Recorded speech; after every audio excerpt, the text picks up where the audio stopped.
The Silent Cry. The city of Illyris shimmered under the triple moons of Lumeria, its crystal spires catching the light and scattering it like diamonds across the valley. For 12,000 years, the Lumari had built their civilization on harmony, science, and art. They were a species that had evolved past violence, their translucent blue skin housing minds capable of extraordinary feats of engineering and mathematical precision. But they had never built weapons. Not a single one in their entire history. Astra, chief communicator of the Lumari High Council, stood on the observation deck of the central spire, her four-fingered hands trembling as she watched the dark shapes descending through the clouds. The Krex Collective had arrived without warning 3 cycles ago, their massive ships blotting out the stars as they positioned themselves in orbit around Lumeria. "The evacuation of the outer settlements is complete," said Talon, her assistant, his voice barely audible over the distant rumble. "But we've lost contact with the northern provinces." Astra closed her large iridescent eyes.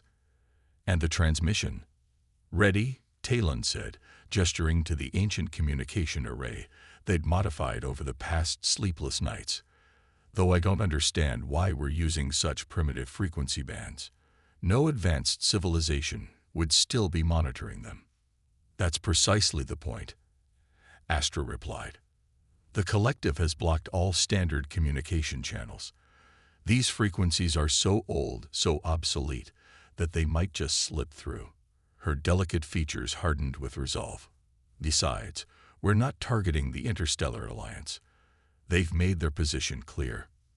The Alliance, a collection of advanced species that had long considered the Lumari too passive, too idealistic to join their ranks, had responded to their distress calls with bureaucratic delay tactics. "Your situation will be reviewed at the next council meeting," they'd said, "perhaps in 2 standard months." By then, there would be nothing left of Lumeria to save. A violent explosion rocked the spire, sending crystalline fragments raining down around them. Through the observation window, Astra could see the methodical destruction of Illyris beginning. Block by block, the Krex ships were reducing their beautiful city to rubble. "We have no time left," she said, her voice steady despite the chaos. "Initiate the transmission."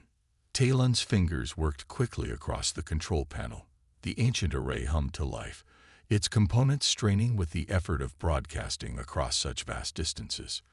"To any who hear this," Astra spoke, her voice carrying the weight of 12,000 years of Lumari history, "we are being systematically destroyed. The Krex Collective has come without provocation or warning. We have no defenses. We cannot fight. Our people are being rounded up, processed, taken. If anyone can hear us, if anyone will help, we are at coordinates 27 to 3842 in the Vela sector. Please, we are dying." The transmission sent. Astra looked back to the window. The Krex ground forces were visible now, armored figures twice the height of a Lumari, moving through the streets with mechanical precision.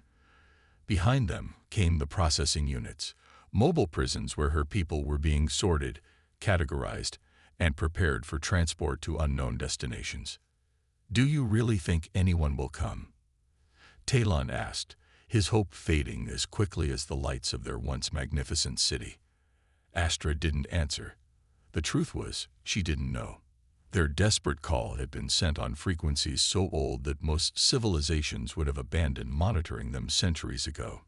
It was like throwing a message in a bottle into a cosmic ocean and hoping against hope that someone, somewhere, would find it. Dr. Elena Reyes hadn't planned on making history that night. The 58-year-old radio astronomer had simply been doing what she'd done every night for the past 30 years, listening to the stars. Her small observatory in the mountains of Chile was considered outdated by most of her colleagues. While they focused on the latest quantum imaging technologies, Elena stubbornly maintained her array of radio telescopes, monitoring frequencies that most of the scientific community had long since abandoned.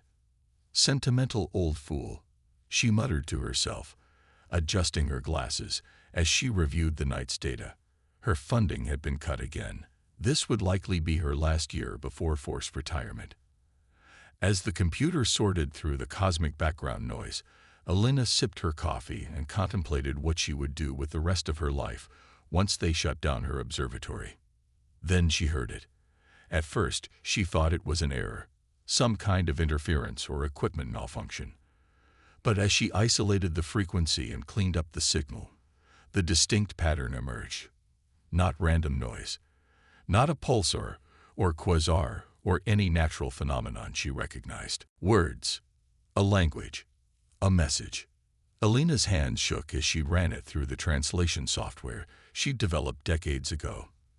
The voice that emerged was haunting, desperate, and unmistakably intelligent. We are being systematically destroyed. We have no defenses.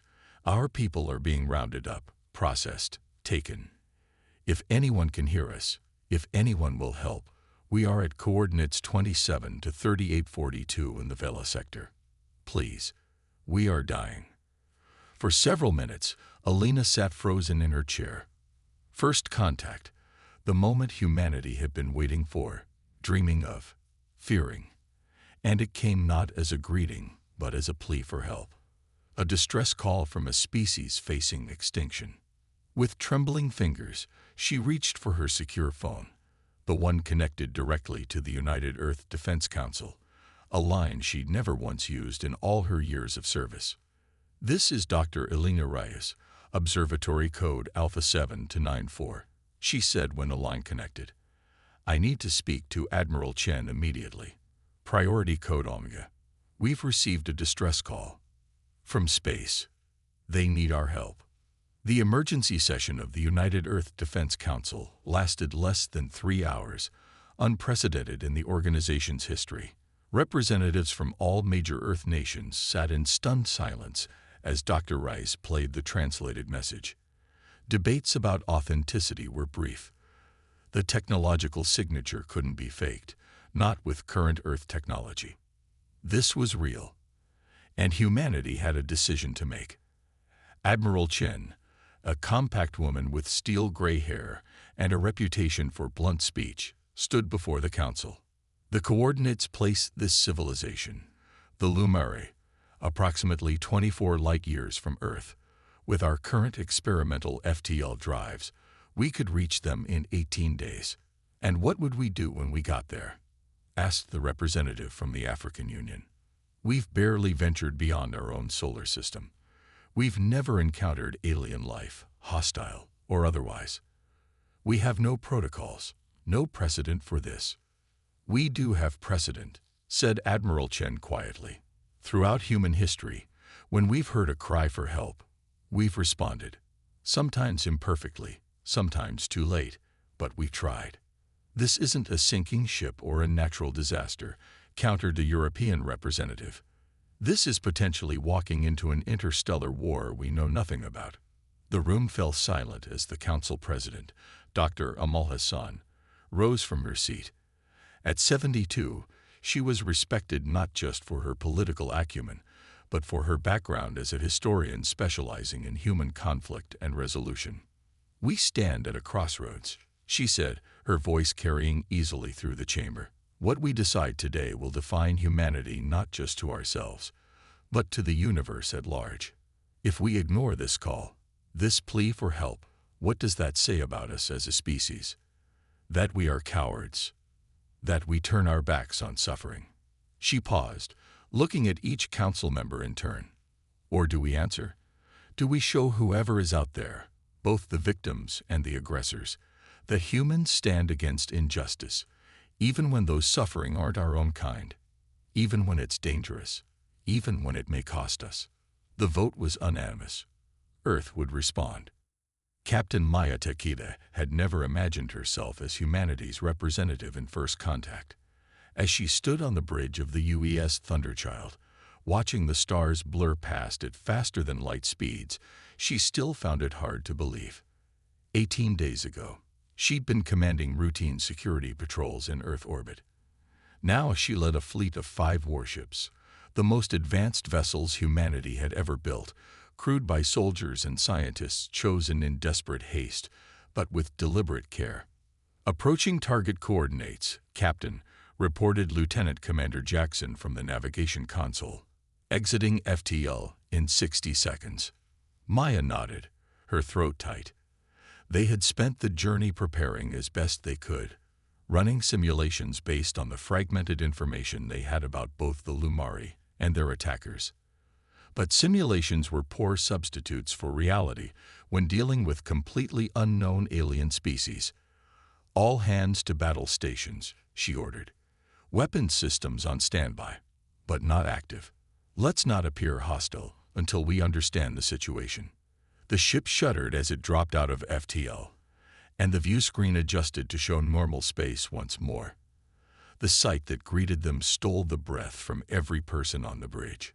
A blue-green planet hung before them, wreathed in smoke visible even from orbit. Around it clustered dozens of massive ships, angular, black vessels bristling with what were unmistakably weapons.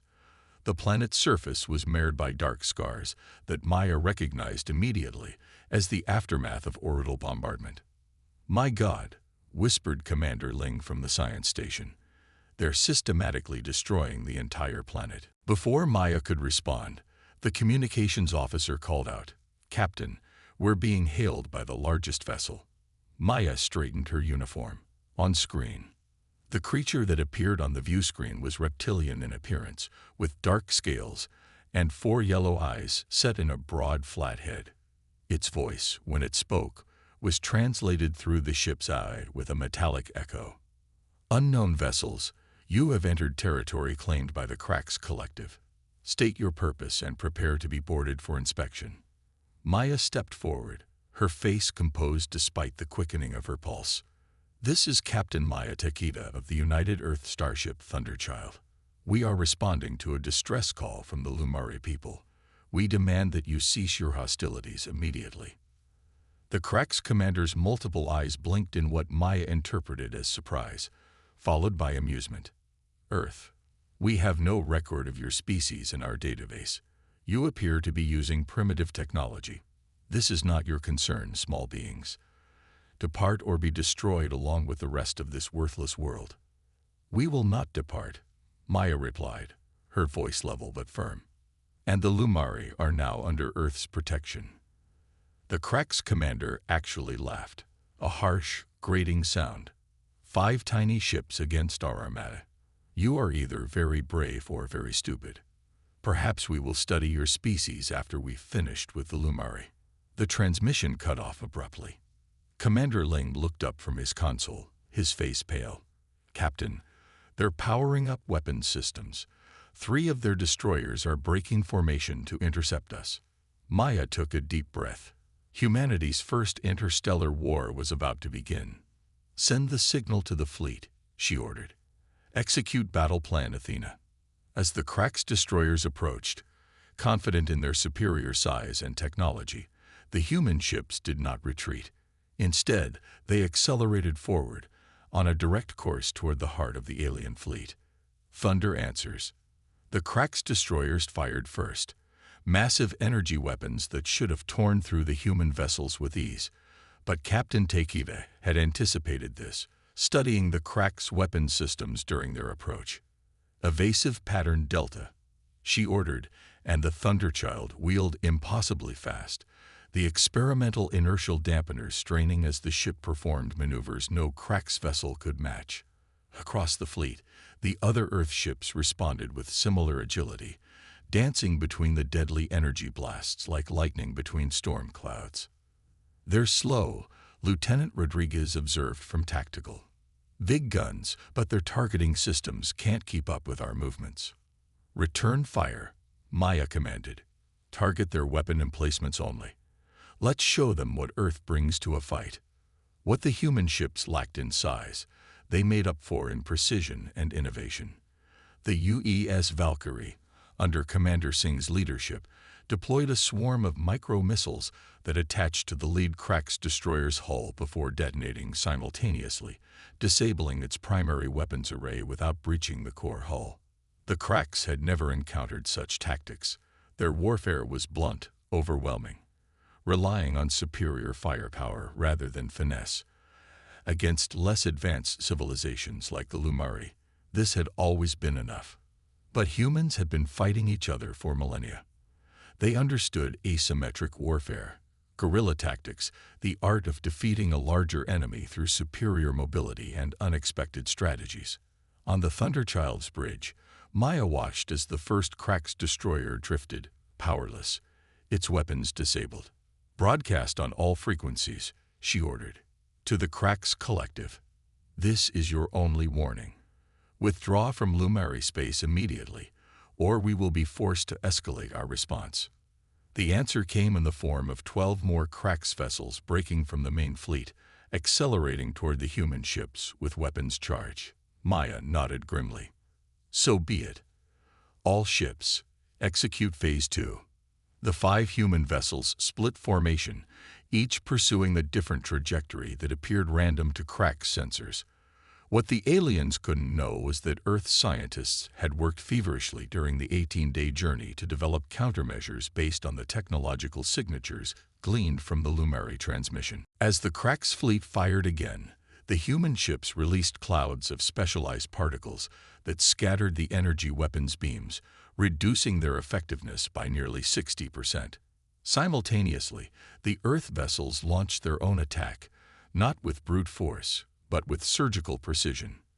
The UES Thunderchild dove beneath the largest Krax battleship, deploying what appeared to be simple magnetic mines. These attached to key junctions in the alien vessel's hull, then began transmitting escalating electromagnetic pulses that cascaded through the ship's systems, shorting out its communications, weapons, and finally, life support. "Captain," Commander Ling reported, "we're detecting energy signatures consistent with escape pods launching from the disabled Krax vessels." Maya allowed herself a small smile. "Good. We're not here to slaughter them, just to stop them." She turned to the communications officer. "Any response from the surface? Any sign that the Lumari survived?" "Faint signals, Captain. Scattered and weak, but definitely artificial. There are survivors down there." Maya's expression hardened with resolve. "Then it's time for Phase 3. Prepare the dropships. We're going planet-side." The human dropships entered Lumeria's atmosphere in tight formation, their heat shields glowing as they pushed through clouds thick with ash and debris. Major Darius Wells checked his tactical display one final time before addressing his team of Marines. "Intel's limited, so stay sharp," he said, his deep voice steady despite the turbulence rocking the dropship. "Our primary objective is to locate and secure surviving Lumari. Secondary objective is to gather intelligence on Krax ground operations. Weapons are authorized for defensive purposes only. We are not here to commit genocide, understood?" The 20 Marines nodded, their faces serious beneath helmet visors. They represented Earth's diversity, different nations, ethnicities, backgrounds, but unified in purpose. They were making history, and every one of them felt the weight of it. The dropship's pilot called back. "Major, we got a large concentration of structures ahead. Looks like some kind of processing facility. Heavy Krax presence on the ground."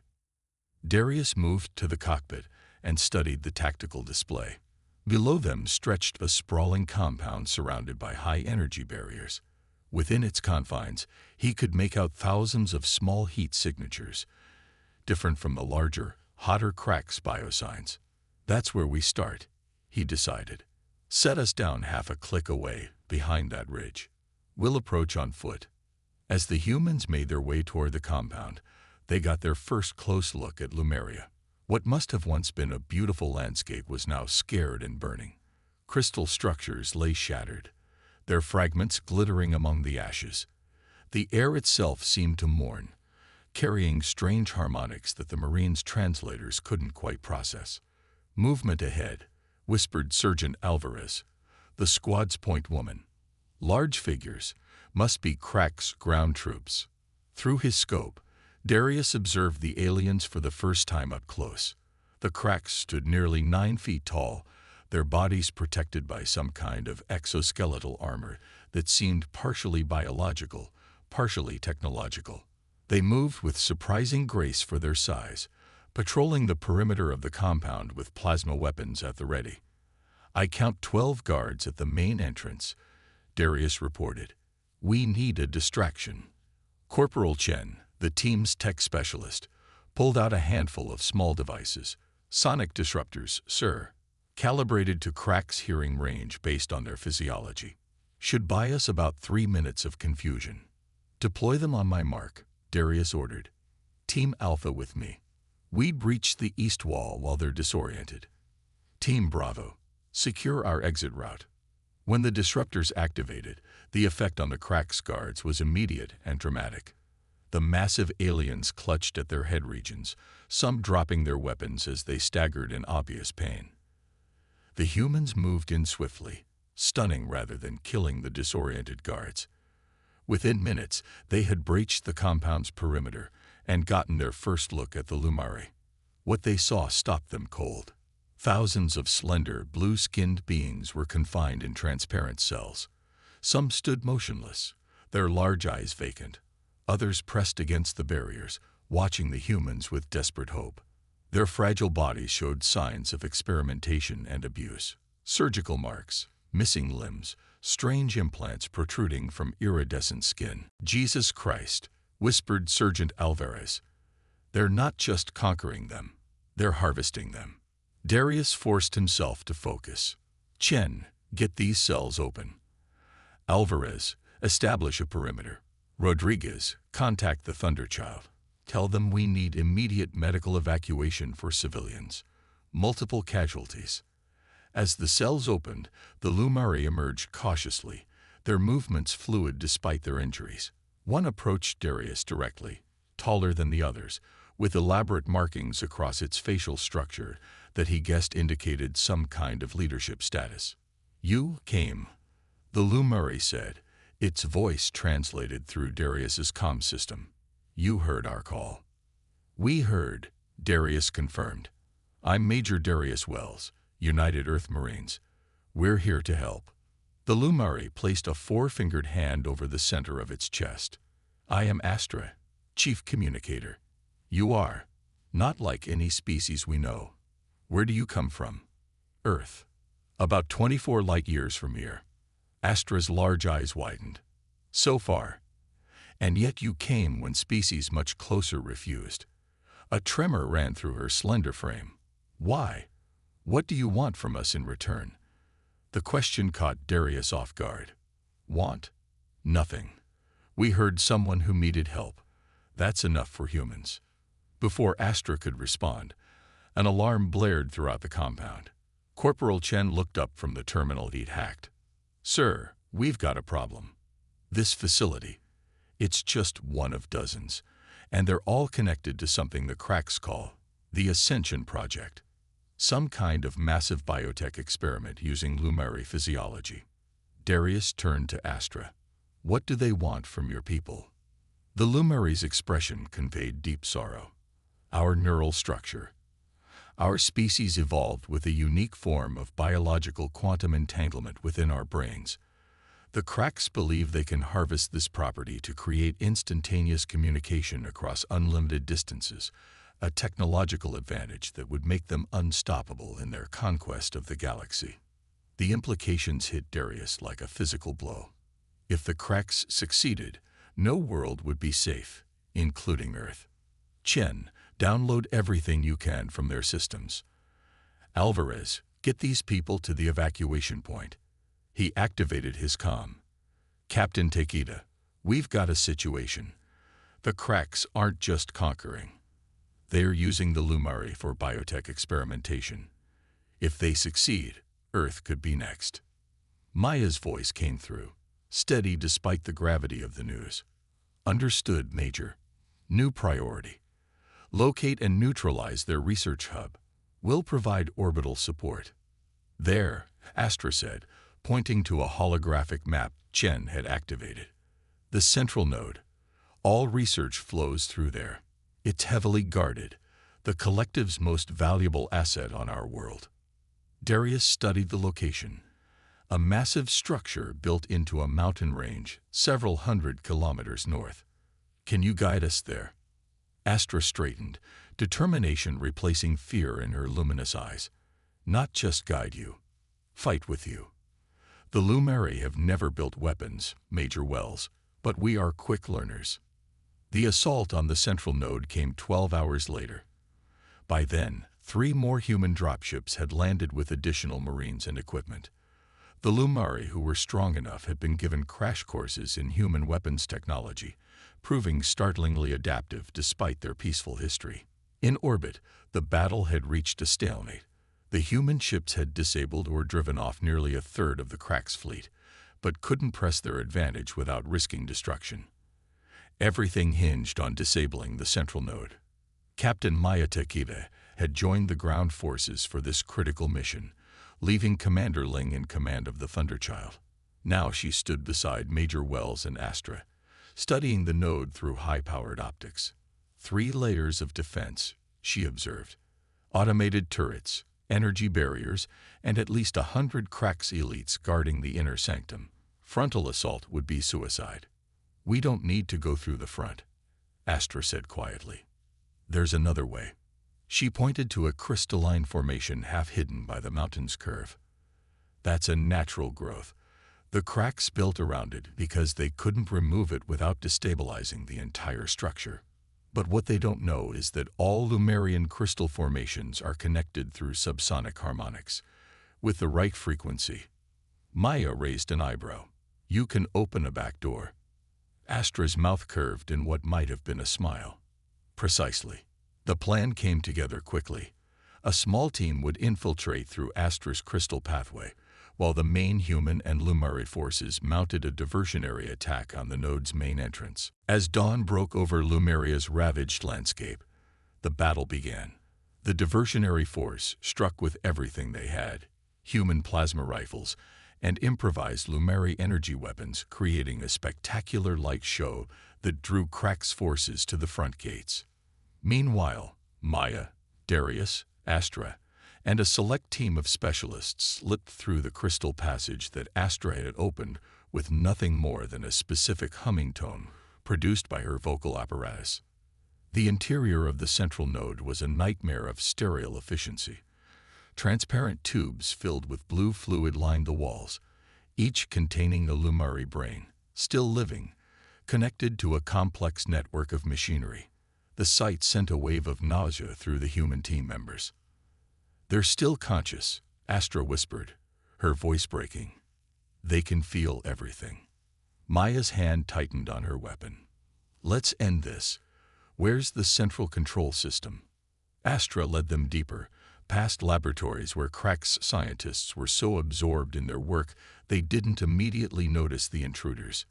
When they reached the core, a massive spherical chamber filled with pulsing energy and thousands more Lumari neural samples, they found what they were looking for, the Cracks Overseer.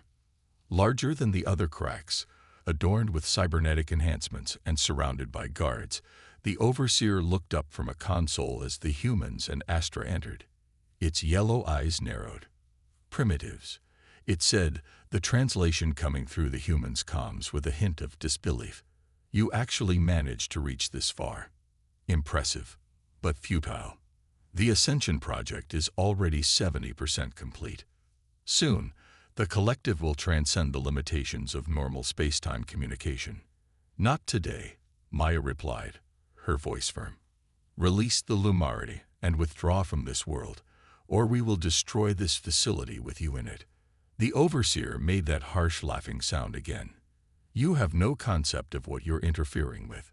The Lumari are barely sentient, tools, resources to be used for the advancement of superior species, just as you humans will be, once we've dealt with this annoyance. Darius stepped forward. That's where you're wrong. We've analyzed your tech while you were busy underestimating us. Your quantum entanglement experiment. It won't work. The Lumari neural patterns break down when forced. The connection has to be voluntary. You can't torture or force cooperation out of them. For the first time, uncertainty flickered in the Overseer's expression. Impossible. Our research is flawed, Astra completed. My people's connection to each other cannot be weaponized. It exists to create harmony, not destruction. You've murdered thousands for nothing. The Overseer's uncertainty transformed into rage. Kill them, it ordered its guards. Protect the project. What followed was chaos. Plasma fire exchanged at close quarters, the humans' superior training giving them an edge despite being outnumbered. Maya and Darius fought back to back, protecting Astra and the tech specialists as they worked to reach the main console. When they finally broke through, Corporal Chen downloaded a virus specifically designed during the journey to Lumeria, a cascade failure program that would destroy the Crack's research data while preserving the Lumari neural patterns for potential restoration. It's done, Chen called, whole systems crashing. The Overseer, wounded but still dangerous, lunged at Astra with a roar of fury. Without hesitation, Major Wells threw himself between them, taking the Crax's attack directly to his chest. The impact threw him across the chamber, his armor cracked and smoking. Maya didn't hesitate. Her plasma rifle discharged 3 precise shots, and the Overseer collapsed, its cybernetic systems shorting out as it fell. Darius, she ran to the Major's side, relief washing over her as she found him conscious, though badly injured. "Did we get them all?" he asked through gritted teeth. "Systems completely fried," Chen confirmed. "And I'm picking up comms from orbit. The Crack's fleet is retreating. Without the promise of the quantum tech, they're cutting their losses." Maya helped Darius to his feet, supporting his weight. "Let's get out of here. I think we've overstayed our welcome." As they made their way back through the crystal passage, Astra looked at the humans with new understanding. "You risked everything for us, a species you never met before. Why?" Maya considered the question. "Because that's what humans do," she said finally. "When we hear someone crying for help, something in us has to answer, even when it's dangerous, even when there's nothing in it for us." "Perhaps," Astra said softly, "that is why you were the ones who hurt us, when so many others did not." 1 month later, Captain Maya Tekiva stood on a newly constructed platform in what remained of Illyris, addressing a gathering of Lumari and humans. The rebuilding had begun. Earth had sent aid ships, medical teams, construction crews. The Cracks had withdrawn entirely from the sector, their losses too great to justify continuing the campaign. "Today, we formalize the alliance between Earth and Lumeria," Maya announced, "not just for protection, but for mutual growth and understanding. Our species are different in countless ways, but we share something fundamental, the belief that no cry for help should go unanswered." Beside her, Astra, now elevated to High Communicator of the Lumari Provisional Council, raised her 4-fingered hand in a gesture of unity. "The Cracks thought us weak because we had no weapons, no warships. They thought the humans primitive because their technology wasn't as advanced. Both judgments proved fatal errors." She looked out at the gathering. The Cracks failed to understand the most powerful force in the galaxy, compassion backed by courage. The humans came not to conquer, not to exploit, but simply because we needed them. In doing so, they changed the course of our history, and perhaps the history of the galaxy itself. As the ceremony concluded, Major Wells, still recovering from his injuries, approached Maya. "Not bad for humanity's first contact, Captain." Maya smiled. "Just think, a few weeks ago, our biggest concern was whether we'd ever find intelligent life out there. Now we're rebuilding an alien civilization and putting ourselves on the galactic map. Think they'll come back? The Cracks?" Her expression sobered. "Eventually. But by then, we'll be ready. Earth and Lumeria, standing together." She looked up at the sky, where the first stars were becoming visible in Lumeria's twilight. "And who knows, maybe our response here sends a message to other worlds who might need help." Darius followed her gaze upward. "And to those who might cause harm." "Exactly." Maya nodded. "The galaxy should know. When the innocent call for help, humanity answers. And we answer like thunder."